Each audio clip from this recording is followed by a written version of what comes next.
So it makes it a little slow. So today we will start with neuro part 2, part 3, and hopefully we'll get to propagation of action potentials. These little slide sets, and I say little, there's not many slides. So we could possibly get through them all.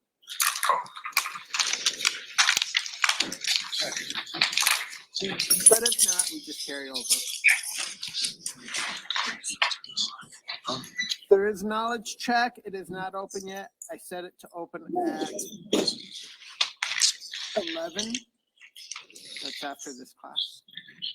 And it will stay open until Sunday, right before midnight. The end of the day ends up being 11:59.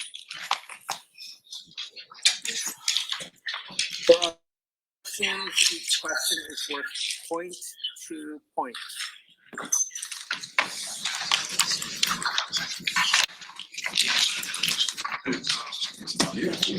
Don't forget to look at these videos.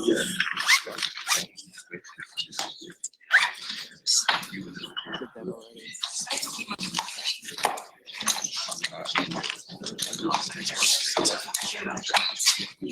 Oh, yeah.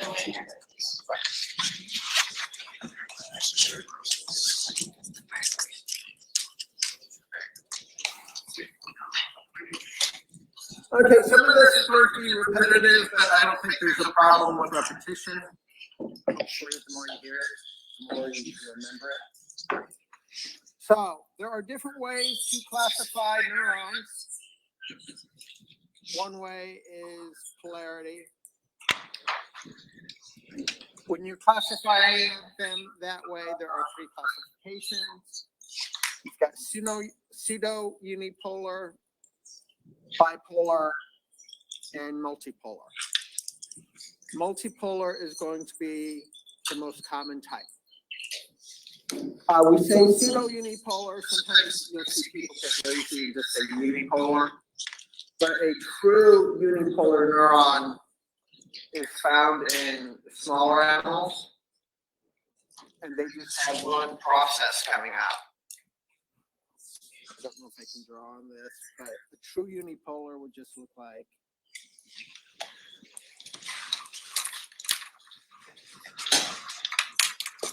it would just look like that. Right. That's there. This one works.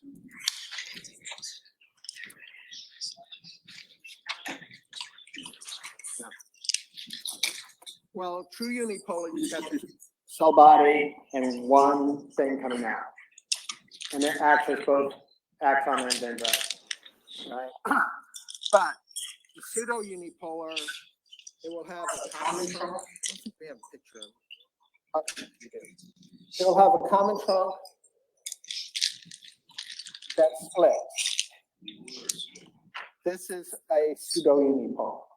Okay, like I said, people get lazy and call it a unipolar, but a true unipolar only has the one branch that doesn't split. So this is a pseudo-unipolar, common trunk that splits. Okay, one of the splits will act like an axon. One of the branches acts like a dendrite.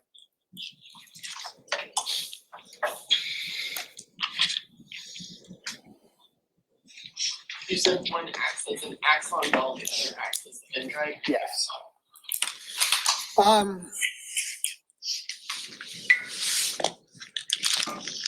You don't need to write this down. You might if you want to, but other terminology is a little bit more explicit. One branch, you say is centrifugal, which means it runs away from the central nervous system. And that would be going out to like your receptors in your hands.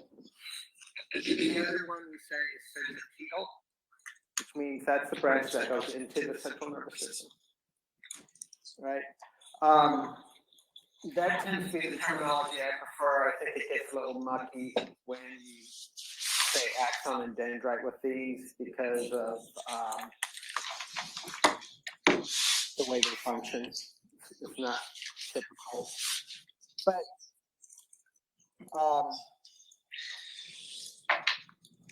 that's the way we have it here. The pseudo-unipolar neurons will be sensory. And most of them found in the dorsal root ganglia. The others are found in like cranial ganglia.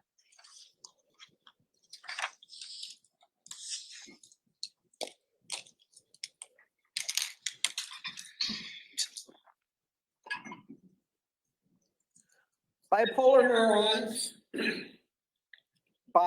they will have two processes. Okay, again, one of them will act like an axon, one will act like a dendrite. These bipolar neurons can be sensory. We see them in ganglia, for instance, that covers hearing and balance in the vestibular system. Right. But oftentimes they're going to act as interneurons. They'll receive information from one source, pass it on to another. Okay. So bipolar can be sensory, they can also be interneurons. Multipolar is the most common type. Your motor neurons will be multipolar. It's got several dendrites, one axon.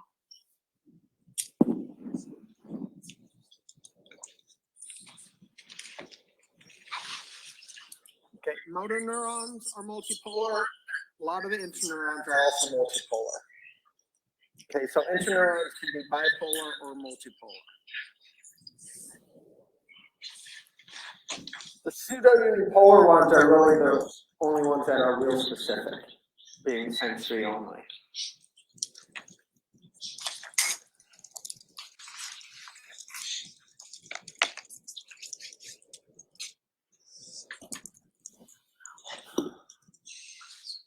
Okay, we can also classify neurons by direction.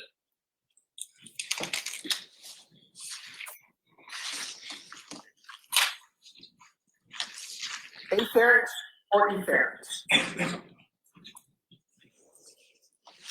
This can get a little tricky. Afferent,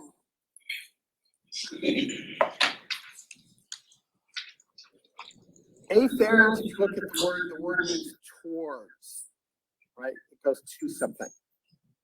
Okay, so when we talk about sensory neurons, we will say they are afferent because they're going towards central nervous system. Okay. Efferent goes away from. When we talk about motor neurons, we say they are efferent because they are going away from central nervous system. Now, what gets tricky about this are pathways that are like within the central nervous system. You've got fibers that for the cerebral that will cross from one side to the other. They can be either afferent or efferent depending on how you are talking about that. But don't let that confuse you too much, right? Generally, afferent is away from, towards central nervous system. So sensory neurons would be afferent. Efferent goes away. So motor neurons tend to be efferent. If you're talking about an interneuron, that's where you hit the tricky part.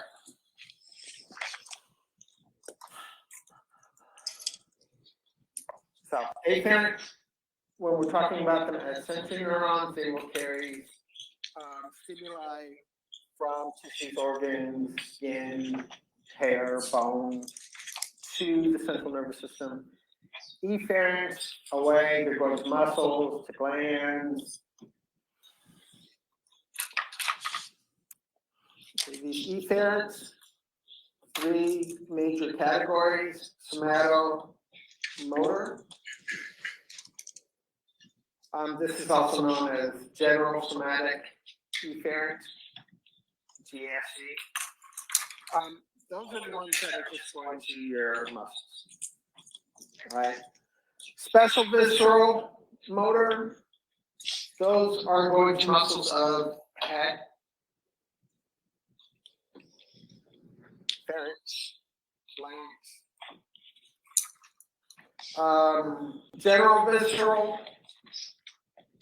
sympathetic and parasympathetic.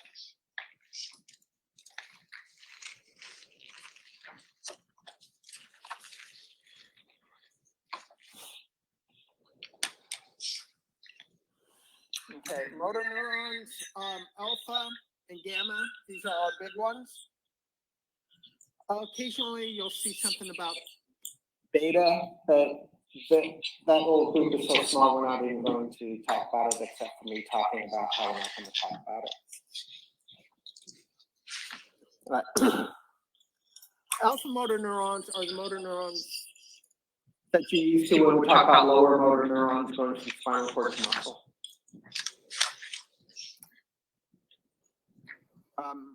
I have pictures that will illustrate extrafusal versus intrafusal coming up. Gamma motor neurons are going to go to the stretch receptor.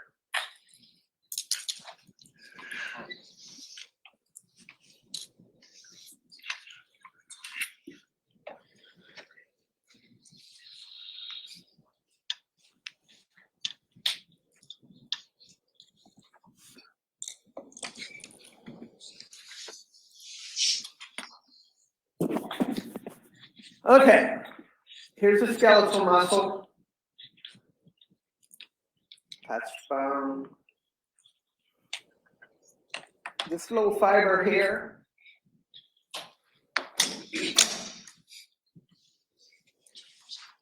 is your alpha motor neuron. I'm pointing at this little yellow line up there. Oh, okay. Question? Yeah, there's a little yellow line coming off the side. It's not very big, but you can see it branching. Okay, when they talk about extrafusal fibers, this is what they talk about, these fibers. Okay, there's a little area that has a box. That's where the stretch receptor is. The stretch receptor is called muscle spindle. Okay, this little box is magnified right here. Here's your spindle. These fibers outside the spindle are extrafusal. Okay, extrafusal. These little branches right there going to the extrafusal muscle. Those are your alpha motors. Okay. There's a capsule here on our stretch receptor. There's a capsule, and then we've got these other muscle fibers inside. Okay, inside the capsule, inside. That makes them intrafusal. Inside the capsule is intrafusal. We can see that they have fibers, motor fibers going to them also. That's this one. These fibers are going to be gamma motor. Gamma motor goes to the intrafusal fibers. Alpha motor goes to the extrafusal. Okay. Alpha, extra, gamma, intrafusal.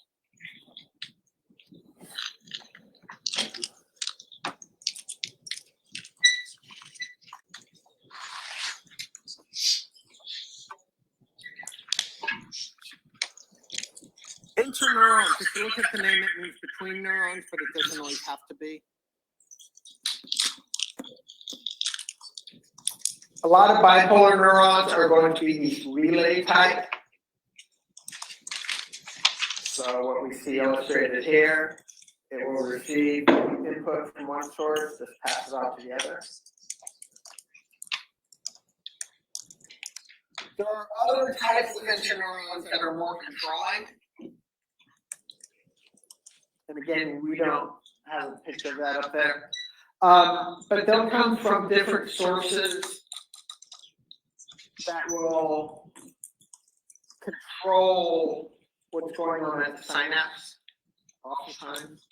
Sometimes they'll control how fast or how slow a signal goes.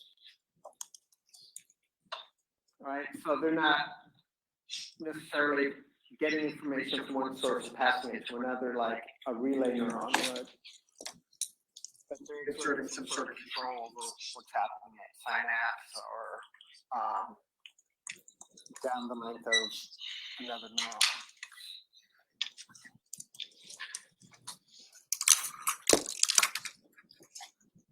Those would be the local circuit. I'm sorry, those would be. I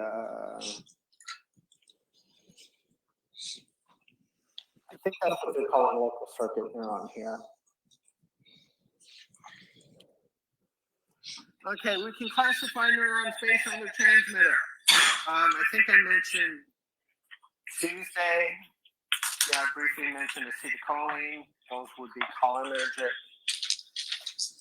So we can classify them by what transmitter they secrete. So acetylcholine, cholinergic, GABAergic secretes gamma aminobutyric acid.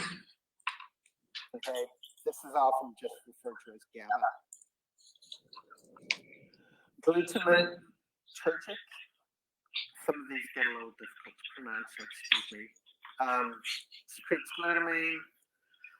Dopaminergic, dopamine. Serotonergic, serotonin. And sometimes it can even get broader, like dopamine, epinephrine, norepinephrine are all amines. So sometimes they're just grouped together as aminergic. I believe I mentioned this Wednesday also. Some neurons are named based on people. We've got Betz cells and Purkinje cells. Anatomists are trying to get away from that because we find that oftentimes the correct people aren't actually being recognized, and somebody with a little bit more power.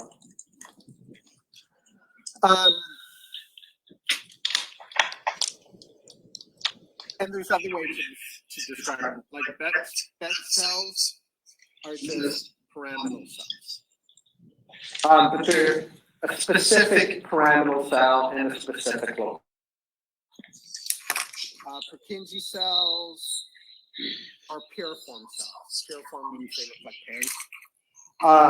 And again, they're going to be in a specific location, and it's why maybe saying Purkinje is a little bit more specific than just saying pyramidal.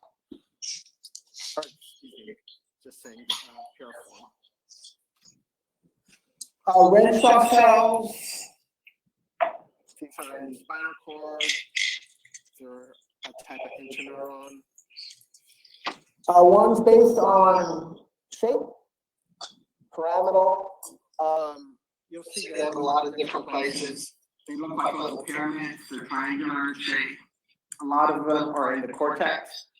And as I mentioned, Betz cells are a type of pyramidal cells. What you see here is a pyramidal cell.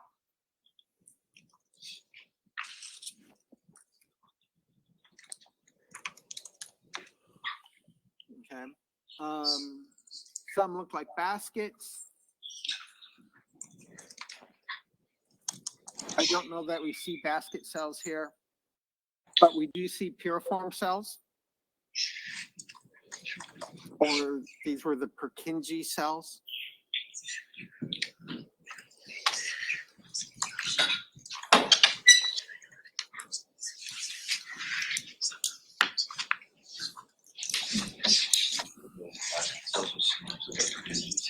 Basket cells do not look like Purkinje cells at all. I'm saying these are pear-shaped piriform cells. Okay, we don't see basket cells here.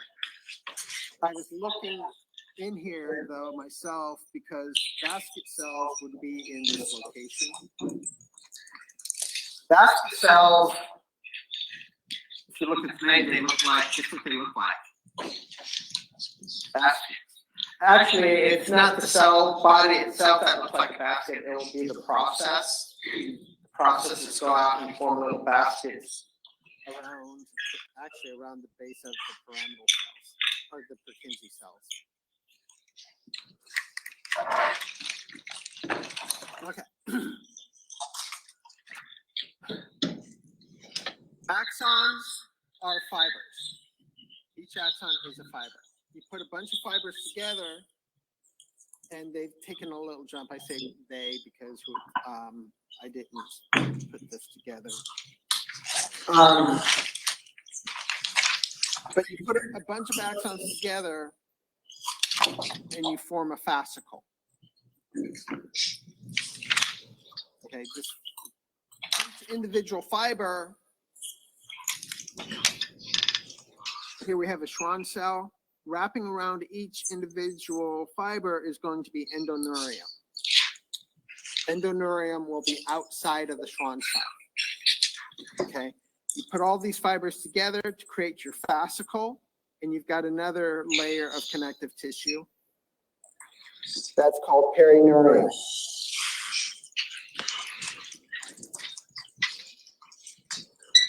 Now you get a couple of these fascicles together, along with some fat. That's all this really is. Fat.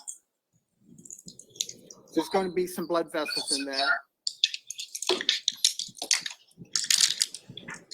Arteries and veins. And that's going to be bound by another layer of connective tissue called the epineurium. And that's what a nerve is.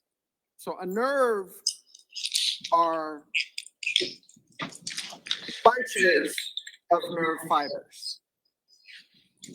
Okay, so a nerve and a nerve fiber is not the same thing. A nerve is a bunch of nerve fibers. Okay, and again, take a look at the progression of the connective tissue. Okay, around one fiber, it's endoneurium. Around the fascicle, it's perineurium. And around the nerve, it's epineurium.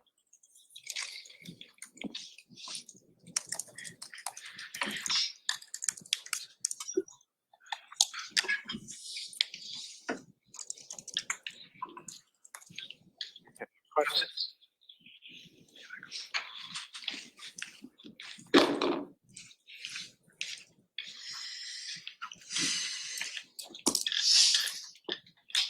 That was 2. Now we'll move on to 3.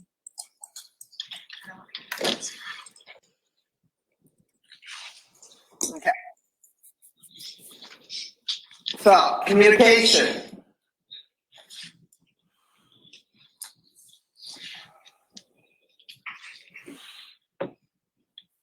In order to communicate from one area to another, you have to have communication going down each individual neuron and then being passed on to the next structure, which might be a neuron, it might be a muscle, it might be a gland, or whatever.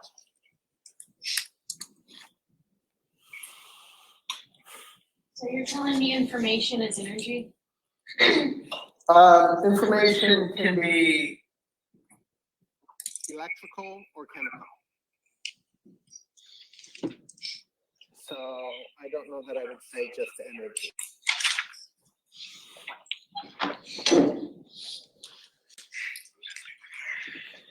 Okay, so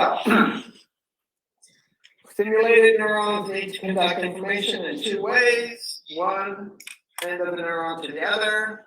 That would be electrically via active potential. All right, and that's just ionic differences between inside and outside of the fiber. And then from one neuron to the other, chemically through neurotransmitter. That's the most common type. You can also have communication between somas that are touching each other. If they have a difference in charge on each side of the membrane, they can communicate that way also.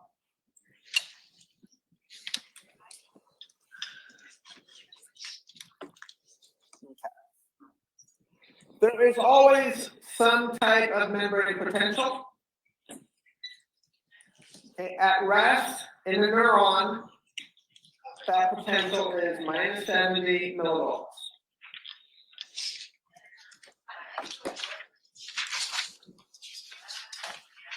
Now, different cells in our body will have different resting potentials. For neurons, minus 70. That's the number, minus 70. And I'll asterisk that because everything will have an asterisk.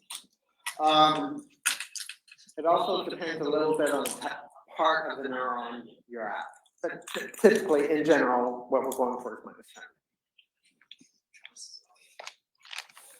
Okay, this minus 70 tells you the voltage between inside and outside.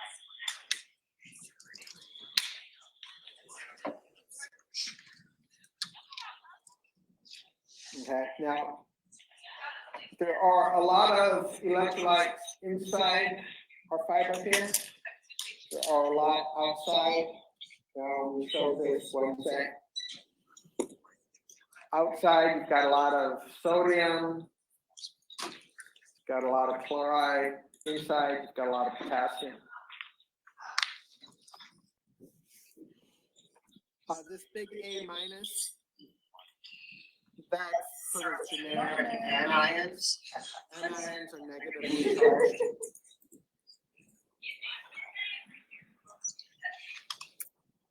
Okay, we've got a lot of potassium.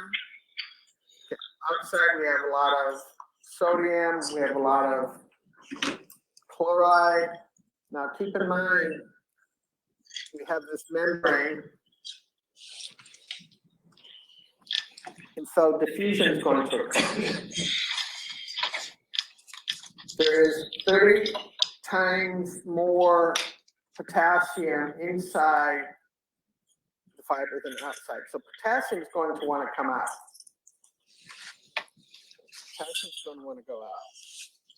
So as potassium goes out, you'll have a little bit of sodium coming in because there's more sodium outside than inside, but not as great as potassium. So you've got more plus leaving than you have coming in. Okay, more plus leaving than coming in. That means the inside is going to be more minus, more negative. Yes.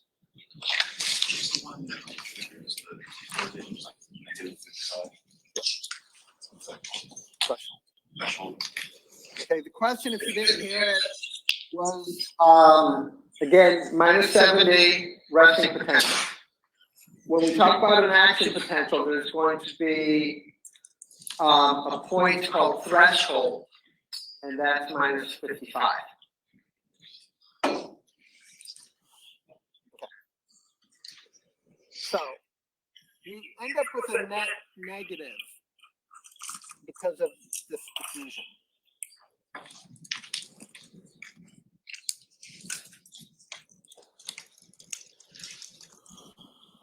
Okay, so at rest, more potassium is moving out than sodium comes in, making it more negative inside.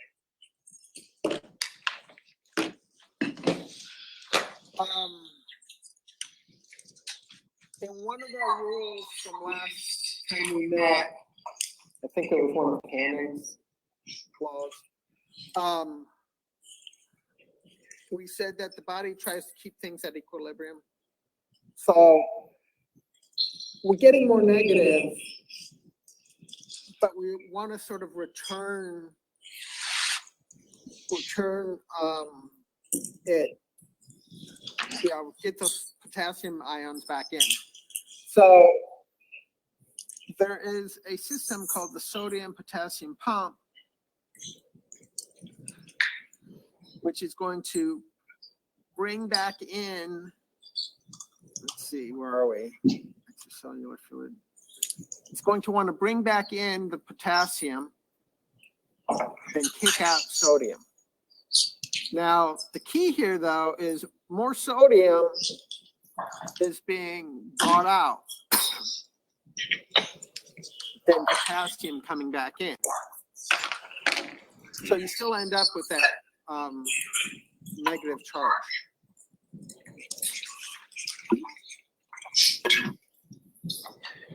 Okay, action potential. There's two ways to start this off. Electrically or with a transmitter, okay? Last week we mentioned gated channels. There were two ways to open the gate. Two keys to the gate. One is electrical charge. One is ligand, which is your transmitter. Okay, ligand, that will be your transmitter. So, at rest, here we are resting. That's me trying to snore. All right, so we're resting. Gates are closed. Pump's not working. Get a stimulus. That's what this little line is. This is going to be an electrical stimulus, which opens up sodium gate. So sodium channels open, sodium pours in from the outside. And a little bit after that, these potassium gates open. So potassium will flow out. Okay. Enter potassium channels open, potassium channels leave. And then we try to restore everything through our sodium potassium pump. Okay. Now this is if you stick an electrode in the neuron. This is what you'll see. So resting potential. As sodium as sodium comes in, okay, sodium was what? It's a positive or negative. It's positive, but it makes the inside negative. Right, sodium is positive. And since it's more outside than inside, the inside is negative, right? So as sodium comes in, because it's more positive, it's going to make the inside less negative. Less negative.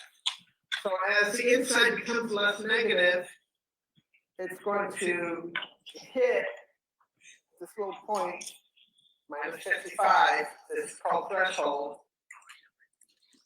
and boom, depolarization occurs.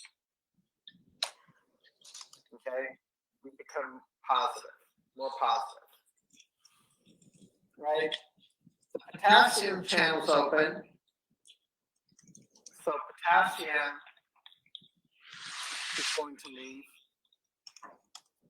and you become more negative. And we'll go a little bit under resting, before we pop back up to resting. This little bit under resting is called hyperpolarization. That's the refractory period? Yeah. Yeah, at hyperpolarization, it makes it more difficult to stimulate the neuron. And I say more difficult because with a high enough stimulus, you can get through that refractory period. This is also sort of diagrammatic of what's occurring. Here's our action potential. They use different measurements, sodium versus potassium to get these percentages, but here's the membrane potentials. So we're starting off at minus 70, get to about 75 or 55, and boom. we take a look at what's happening down here, you can see really right before we get to our action potential, sodium channels have opened and the amount of sodium coming in is beginning to rise. Okay. We hit our action potential. Here's our potassium. As our sodium was rising, this potassium opened.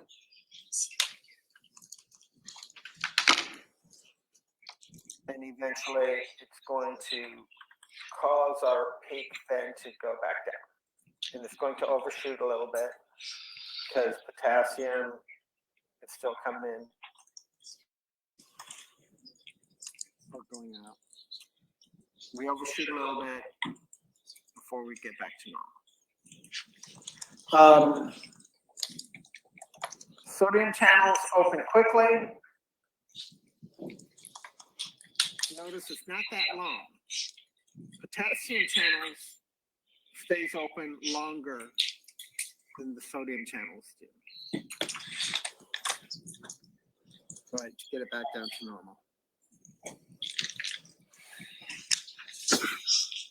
So here's the written version.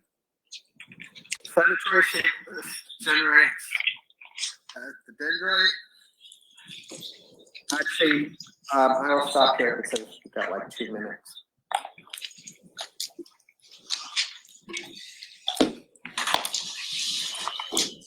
2 minutes and a couple more things. So we'll stop after the action potential.